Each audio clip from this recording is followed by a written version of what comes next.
Welcome back to American Agenda. I'm Heather Childers. Bob Sellers is off today.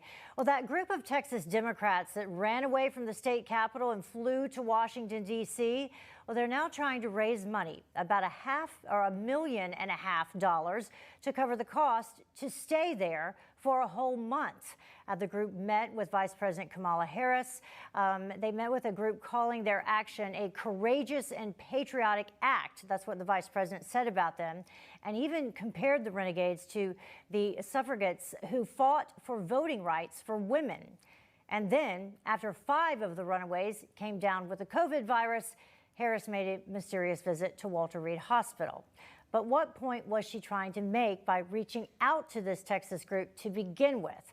Let's bring in our panel to discuss once again. And Ford, I'll start with you about this whole issue. They were trying to say that her visit to Walter Reed was just a routine visit, but we all know, I mean, look at the timing of what transpired here. She visited with these Texas Democrats who now, have come down positive with COVID, even after having the vaccine. What do you think is happening?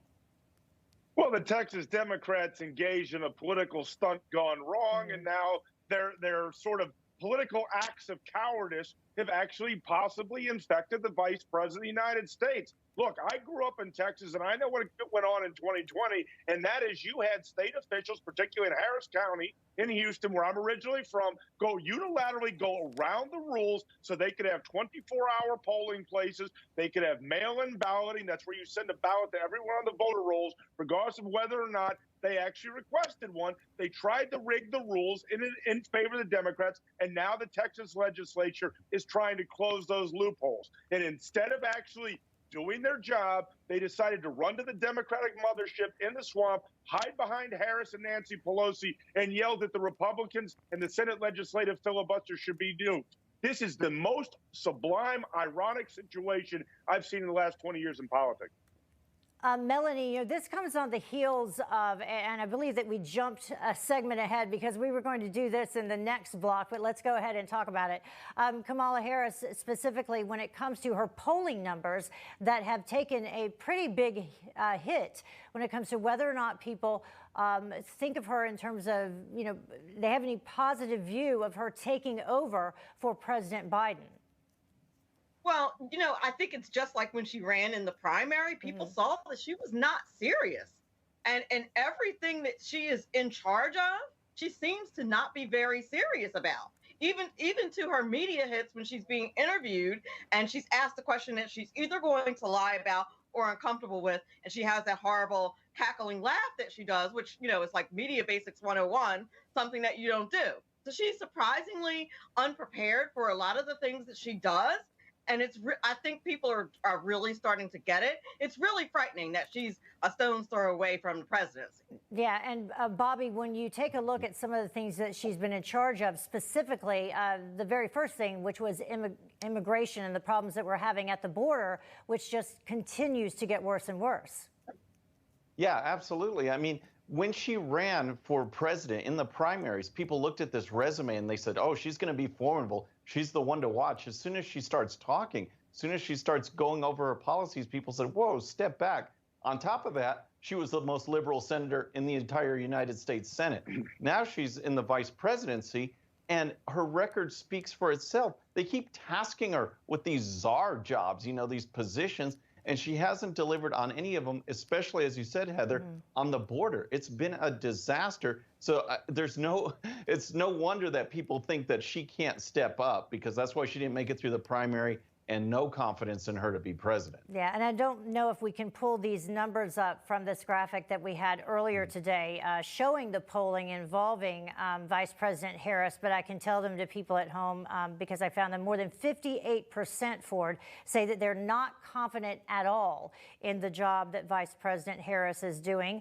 Specifically, if it came to her taking over for President Biden, that's compared to just 4.8% saying that they are, in fact, very confident. So I would imagine those numbers don't really surprise you either.